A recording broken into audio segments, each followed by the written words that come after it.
அனைவருக்கும் வணக்கம். This is mister Muruganandam from best academy, Pattukkottai, Mannargudi மற்றும் மறந்தாங்கி. இது ஒரு மாற்றுத்திறனாளிகள், ஆதரவற்ற விதவைகள், முன்னாள் இராணுவத்தினர்கள், தாய் தந்தை இருவரையும் இழந்த குழந்தைகளுக்கான ஒரு இலவச போட்டித் தேர்வு பயிற்சி மையம். இன்றைய திருக்குறள். வாய்மை எனப்படுவது யாதெனில் யாதொன்றும் தீமை இல்லாத சூழல். வாய்மை எனப்படுவது யாதெனில் யாதொன்றும் தீமை இல்லாத சூழல். உண்மை என்பது யாருக்கும் எப்பொழுதும் தீங்கு தராத சொற்களை பேசுவதே ஆகும் என்கிறார் தெய்வப்புலவர். இந்த அற்புதமான திருக்குறளோடு இன்னைக்கு வீடியோக்குள்ளே போகலாம். இன்னைக்கு டாபிக் குற்றியலுகரம். அது மட்டும் இல்லாமல் டெய்லி ஒவ்வொரு நாளும் ஒரு வீடியோ அப்லோட் பண்ணுறதுக்கு முயற்சி எடுக்கிறேன்.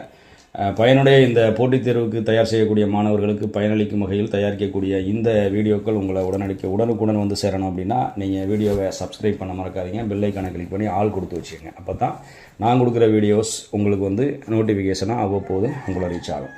ஓகேவா? இப்போது இன்றைய தலைப்பு குற்றியலுகரம் அப்படிங்கிறது குறுமை ப்ளஸ் இயல் ப்ளஸ் உகரம். அதாவது குறுகிய ஓசையை உடைய உகரம் அப்படின்னு பொருள் டைரக்டாக. இதை எப்படி நம்ம புரிந்து கொள்வது என்றால், ஊ என்ற எழுத்தின் மாத்திரை குறைந்து ஒலிப்பது. சரிங்களா? ஊ என்ற குறில் எழுத்தின் மாத்திரை குறைந்து ஒலிப்பது. அப்போது மாத்திரை அப்படிங்கிற விஷயத்தை நம்ம இங்கே புரிஞ்சுக்கணும். எழுத்துக்களை உச்சரிக்கக்கூடிய கால அளவுக்கு பேர் மாத்திரை அப்படின்னு சொல்லுவாங்க.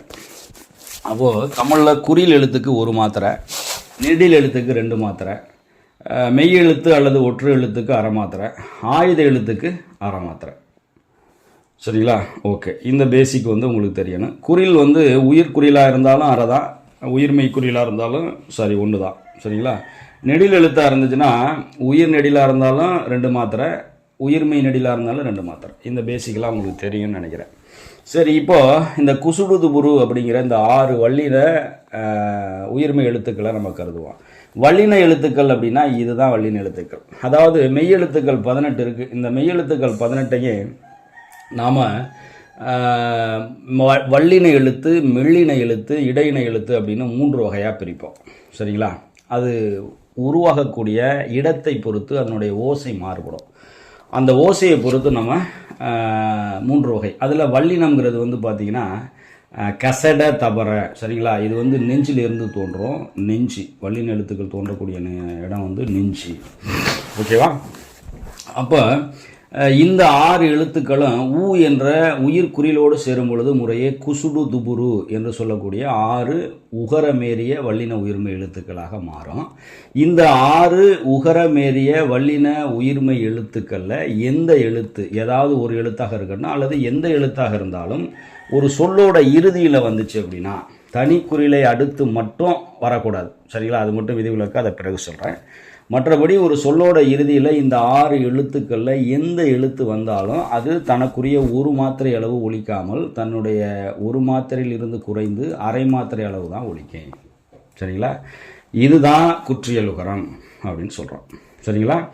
அப்போ வல்லின மெய்யெழுத்துக்கள் ஊ என்ற குறில் எழுத்துக்களோடு சேர்ந்து உருவாகக்கூடிய குசுடு துபுரு என்று சொல்லக்கூடிய உகரமேறிய வல்லின உயிர்மொழி குறில் எழுத்துக்கள் 6 சொல்லோட இறுதியில் வரும்பொழுது தன்னுடைய ஒரு மாத்திரையில் இருந்து குறைந்து அரை மாத்திரையாக ஒலிக்க இதுக்கு பேர் குற்றியலுகரம் அப்படின்னு சொல்லுவோம்.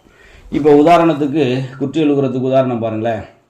இங்கே பாருங்கள், இந்த சொற்களுடைய கடைசியை பாருங்கள். காசு, நான் அதில் எழுதியிருக்கேன் காசு, இதோட கடைசி எழுத்து சு. பயறு, இதோட கடைசி எழுத்து ரு. சால்வு, இதோட கடைசி எழுத்து பூ. 10, இதோட கடைசி எழுத்து து. 6, இதோட கடைசி எழுத்து ரு. வந்து, இதோட கடைசி எழுத்து து. என்று, இதோட கடைசி எழுத்து ரு. உண்டு, இதோட கடைசி எழுத்து டு. ஸோ இது போன்ற வார்த்தைகளை கவனிங்க. இந்த வார்த்தையோட கடைசி எழுத்து எல்லாமே எப்படி இருக்குது? இந்த குசுடு துபுரு, துபுரு. சரிங்களா? குசுடு து பு ரு என்று சொல்லக்கூடிய இந்த 6 எழுத்துக்களில் ஏதாவது ஒரு எழுத்தாக தான் இருக்குது.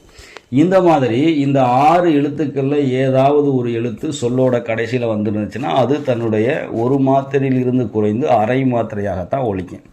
உதாரணத்துக்கு உண்டு அப்படின்னு நம்ம சொல்ல மாட்டோம். உண்டு டுன்னு சொல்லுவோம். டூன்னு கூட சொல்கிறது கிடையாது. இந்த டு அப்படிங்கிறது ஏன் வருது? டூ அப்படின்னு சொல்லாமல் டு அப்படிங்கிறது ஏன் வருது அப்படின்னா மாத்திரை அளவு குறைந்து உச்சரிக்கிறோம். அதே மாதிரி 6 ரு.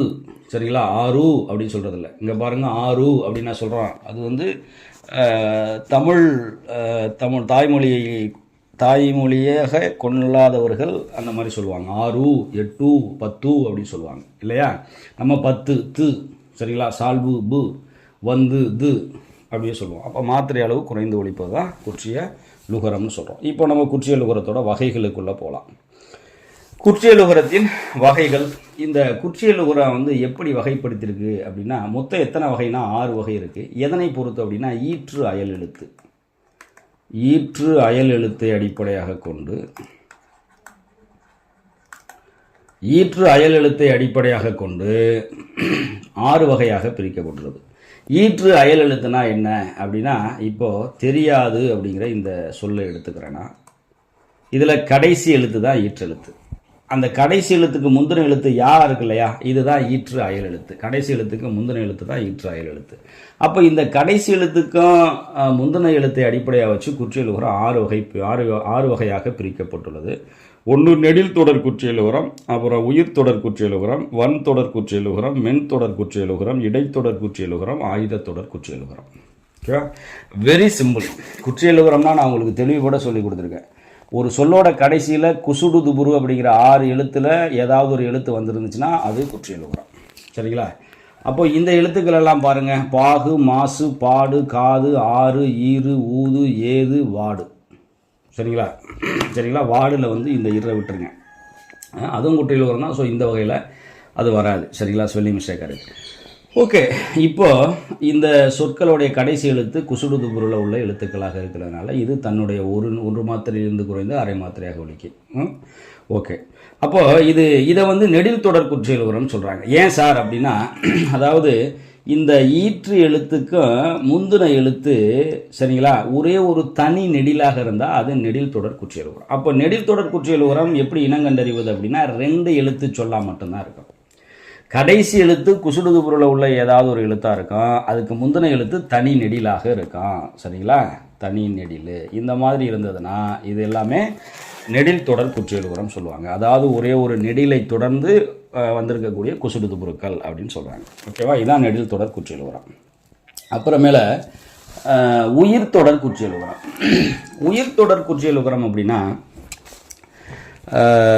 உயிர் தொடர் குற்றிய லுகரம் அதாவது தனி நெடில் அல்லாத உயிர்மை எழுத்தை தொடர்ந்து வரும் குற்றிய லுகரம் உயிர் தொடர் குற்றிய லுகரம் அப்படி சொல்லலாம். அப்போ தனி நெடில் அல்லாத உயிர்மை எழுத்தை தொடர்ந்து வரும் குற்றிய லுகரம். ஓகேவா, இங்கே பாருங்கள், எல்லாத்துலேயும் கடைசி எழுத்து என்னவா இருக்குது, குசுடு துபுருல உள்ள ஒரு எழுத்தாக தான் இருக்குது. அதுக்கு முந்தின எழுத்து என்னவா இருக்குது, ஒரு உயிர்மை எழுத்தாக இருக்கிறது. அது வந்து இங்கே பாருங்கள், இங்கே குறில் இருக்குது, இங்கே நெடில் இருக்குது, இங்கே நெடில், இங்கே என்னது குறில். அப்போ சரிங்களா, தனி நெடிலாக இல்லாமல் தெளிவாக சொல்கிறாங்க, தனி நெடில் அல்லாத உயிர்மை எழுத்தை தொடர்ந்து வரும் குற்றிய லுகரம். சரிங்களா, தனி நெடிலாக இது தனி நெடிலாம் இல்லை, இங்கே 2 சேர்ந்துருக்கு.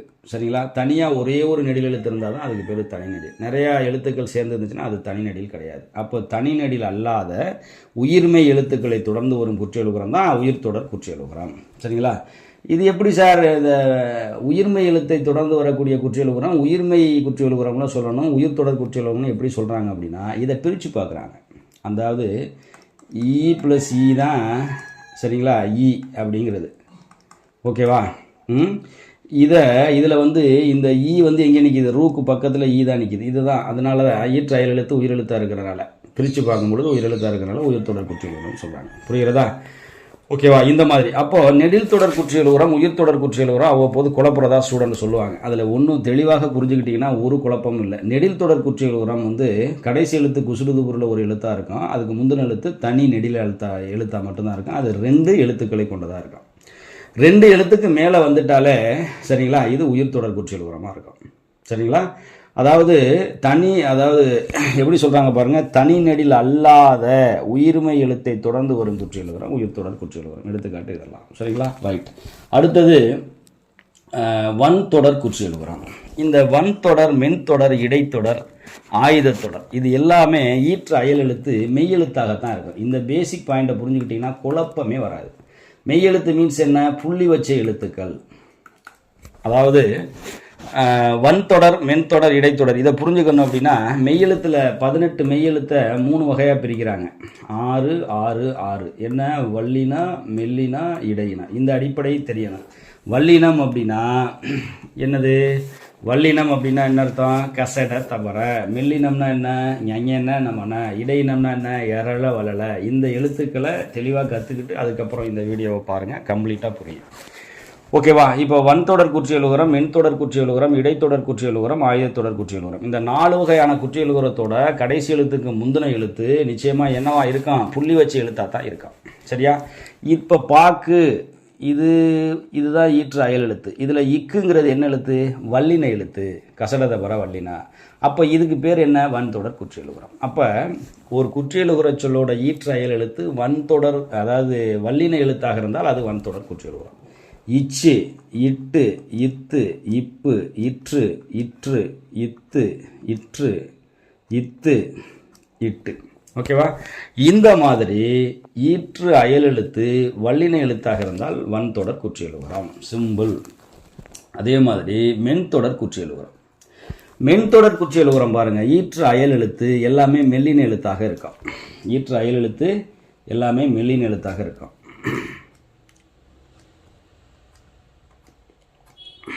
ஓகேவா? ஓகேவா? அப்போ ஈற்று அயல் எழுத்து மெல்லின எழுத்தாக இருந்தால் அதெல்லாம் மென்தொடர் குற்றியலுகரம் அப்படின்னு சொல்லுவோம். நன்றாக கவனிங்க. ஒரு சொல்லோட கடைசி எழுத்து குசுடு துபுருங்கிற 6 மெய்யெழுத்தில் ஏதாவது ஒன்றில் தான் முடிஞ்சிருக்கணும். அப்படி முடிஞ்சிருந்தா தான் அது குற்றியலுகரம். குற்றியலுகரம்னு கன்ஃபார்ம் ஆனால் தான் அதுக்கடுத்து அதனுடைய டைப்புக்குள்ளே வகைக்குள்ளே போகணும். புரியுறதா? இப்போ உதாரணத்துக்கு பஞ்சு, இது வந்து குற்றியலுகர சொல்லு. Okay, right. இப்போது எப்படி சொல்கிறது, அந்த பாருங்கள், காணு அப்படிங்கிற ஒரு வார்த்தை இருக்குது. இது நூ. இது என்னது? குசுடுதுபுரு அப்படிங்கிற 6 எழுத்தில் இல்லாத எழுத்து. அதனால் இது தன்னுடைய மாத்திரையிலிருந்து குறைந்து ஒழிக்காது. இதுக்கு பேர் முற்றியலுகரம்னு சொல்லுவோம். அதை நம்ம அடுத்த வீடியோவில் பார்ப்போம். முதல்ல இதை தெளிவாக புரிஞ்சுக்கோங்க. குசுடுதுபுரு அப்படிங்கிற எழுத்தில் ஏதாவது ஒரு எழுத்து சொல்லோட கடைசியில் இருந்தால் தான் அது குற்றியலுகரம். சரிங்களா? ஈற்று அயல் எழுத்து தனி நெடிலாக இருந்தால் நெடில் தொடர் குற்றியலுகரம். சரிங்களா? உயிர்மை எழுத்தாக இருந்தால், சரிங்களா, 2க்கு மேற்பட்ட சொல்லாக இருந்து 2க்கு மேற்பட்ட எழுத்துக்களை உடைய சொல்லாக இருந்து உயிர்மை எழுத்தாக இருந்தால் அது உயிர் தொடர் குற்றியலுகரம்.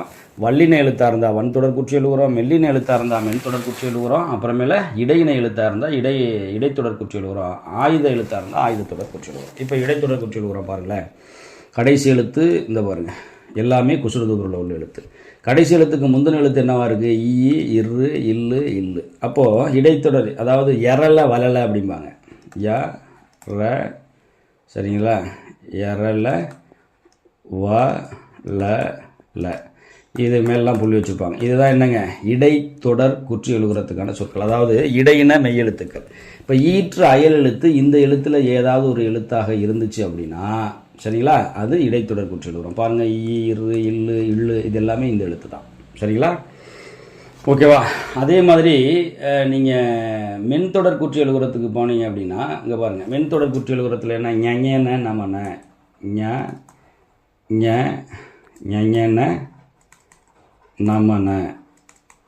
ஓகேவா? ஈற்று அயல் எழுத்து கடைசி எழுத்துக்கு முந்தின எழுத்து இந்த எழுத்துக்களில் ஏதாவது ஒரு எழுத்தாக இருந்துச்சுன்னா அது மென்தொடர் குற்றியலுகரம். அப்போது இடைத்தொடர் குற்றியலுகரங்கிறது எரள வளல ஏதாவது ஒரு எழுத்தாக இருக்கும். கடைசி எழுத்துக்கு முந்தின எழுத்து. ஆயுதத்தொடர் குற்றியலுகரம்னா ரொம்ப இந்த குற்றியலுகரங்கிறதே மிகவும் எளிமையானதுங்க. குற்றியலுகரத்திலேருந்து நமக்கு வினாக்கள் வந்துச்சுன்னா நமக்கு வந்து கிப்டுன்னு அர்த்தம். இப்போ இங்கே பாருங்கள், ஈற்று அயல் எழுத்து என்ன இருக்குது? ஆயுதமாக இருக்குது. இந்த மாதிரி ஈற்று அயல் எழுத்து ஆயுத எழுத்தாக இருந்துச்சுன்னா அது ஆயுதத்தொடர் குற்றியலுகரம் அப்படின்னு சொல்லுவோம். சரிங்களா? அப்போ குற்றியலுகரம் சிம்பிள். குற்றியலுகரம் சம்மந்தமாக உங்களுக்கு எந்த சந்தேகம் இருந்தாலும், நான் போடக்கூடிய வீடியோவில் எந்த சந்தேகம் இருந்தாலும் நீங்கள் கமெண்ட் செக்ஷனில் கமெண்ட் பண்ணுங்கள். நான் எப்போ கமெண்ட்டை பார்க்குறேனோ அப்போ உங்களுக்கு கண்டிப்பாக ரிப்ளை பண்ணுறேன். ஓகே, இதில் அடுத்து ஒரு முக்கியமான பாயிண்ட்டு, தேர்வுகளில் கேட்கப்பட்ட ஒரு பாயிண்ட் என்னென்னா, சு, டு, ரு, சரிங்களா, என்று முடியக்கூடிய அல்லது ஆகியவை இறுதியாக அமையும் இடைத்தொடர் குற்றியலுகர சொற்கள் ஏதும் இல்லைன்றாங்க. இடைத்தொடர் குற்றியலுகரங்கள் வந்து சு, டு, ரூல முடிவதே கிடையாதுன்றாங்க. இது ஒரு முக்கியமான பாயிண்ட். அப்புறமேல எழுத்துக்களை குறிப்பதற்கு கரம், கான், காரம், கேனம் போன்ற சொற்களை நம்ம பயன்படுத்துகிறோம். சரிங்களா? அப்போது கரம் என்பது எந்த எழுத்துக்களை குறிப்பதற்கு பயன்படுத்துகிறோம்னா குறில் எழுத்துக்களை குறிப்பதற்கு பயன்படுத்துகிறோம். எடுத்துக்காட்டு அகரம், இகரம், உகரம், தகரம், சகரம். அகரம்னா என்ன சார்னா ஆனாங்கிற குறில் எழுத்து, இகரம்னா என்ன சார்னா ஈனாங்கிற குறில் எழுத்து, உகரம்னா ஊனாங்கிறது, தகரம்னா தானாங்கிறது. சரிங்களா? அப்போ இந்த மாதிரி கரம் அப்படிங்கிற அந்த சொல்ல குறில் எழுத்துக்களை பயன்படுத்துவதற்கு நம்ம குறிக்கிறோம். சரிங்களா? ரைட். அடுத்து கான் அப்படிங்கிற இந்த சொல்லை எதற்கு பயன்படுத்துகிறோம் அப்படின்னா நெடில் எழுத்துக்களை குறிப்பதற்கு பயன்படுத்துகிறோம். கான் இது நல்லா தெளிவாக நீங்கள் மைண்டில் வச்சுங்க. மேட்ச் பண்ண சொல்லுவாங்க, தேர்வுகளில் சொல்லியிருக்காங்க. இப்போ ஐ கான் அப்படின்னா என்ன அர்த்தம்னா ஐ என்ற நெடில் எழுத்து. அவு கான் அப்படின்னா என்ன மீனிங் அப்படின்னா அவு என்ற நெடில் எழுத்தை குறிப்பது. அப்போ கான் என்பது நெடில் எழுத்துக்களை குறிப்பதற்கு பயன்படக்கூடிய வார்த்தை சொல்லு. அதே மாதிரி காரம் என்பது குறில் நெடில் எழுத்துக்களை குறிக்க, குறில் எழுத்தையும் குறிக்கலாம், நெடில் எழுத்தையும் குறிக்கலாம், காரம் அப்படின்னு சொல்லிட்டு. அப்போ இங்கே பாருங்கள், மகாரம், ஏகாரம், ஐகாரம், ஔகாரம் இப்படியெல்லாம் சொல்கிறாங்க. சரிங்களா? இப்போ ஔகாரம்ங்கிறபொழுது ஐகாரம் ஔகாரம் அப்படின்னா இங்கே நெடில் மட்டும்தான் இருக்கும், ஐயிலையும் அவுலையும், அதனால் அது நெடில் எழுத்துக்களை குறிக்கிறது. ஏகாரம்னா ஏ என்னாங்கிற, எகரம் அப்படின்னு சொன்னால் ஏங்கிற குறில் எழுத்து, ஏகாரம்னா நெடில் எழுத்து. அப்புறம் மாகாரம் இப்படிலாம் சொல்கிறாங்க. சரிங்களா? காரம்ங்கிறது குறில் நெடில் எழுத்துக்கள் ரெண்டையுமே குறிக்க பயன்படுத்தப்படுதுன்னு சொல்கிறாங்க. அதே மாதிரி அக்கேனம். சரிங்களா? இந்த அக்கேனம் அப்படிங்கிறது இந்த இதில் இருக்கக்கூடிய கேனம் அப்படிங்கிற இந்த சொல்லு நம்ம பயன்படுத்துகிறோம். சரிங்களா? அந்த சொல்லு ஆயுத எழுத்தை குறிக்க பயன்படும். எடுத்துக்காட்டு அக்கேனம் அப்படின்னு சொல்லலாம். ஆயுத எழுத்தை குறிக்க நம்ம பயன்படுத்தக்கூடிய சொல்லு கேனம் அப்படிங்கிறது. சரிங்களா? எடுத்துக்காட்டு அக்கேனம் சொல்லும். ஸோ இதெல்லாம் தேர்வில் கேட்டிருக்காங்க, கேட்பாங்க, ரொம்ப முக்கியமானது. ஸோ உங்களுக்கு இந்த வீடியோ சம்மந்தமாக எந்த டவுட்டாக இருந்தாலும் கமெண்ட் பாக்ஸில் கமெண்ட் பண்ணுங்கள், நிச்சயமாக நான் ரிப்ளை பண்ணுவேன். Thanks to all. வீடியோ பிடிச்சிருந்தால் லைக் பண்ணுங்கள், ஷேர் பண்ணுங்கள், கமெண்ட் பண்ணுங்கள், சப்ஸ்கிரைப் பண்ண மறந்துடாதீங்க.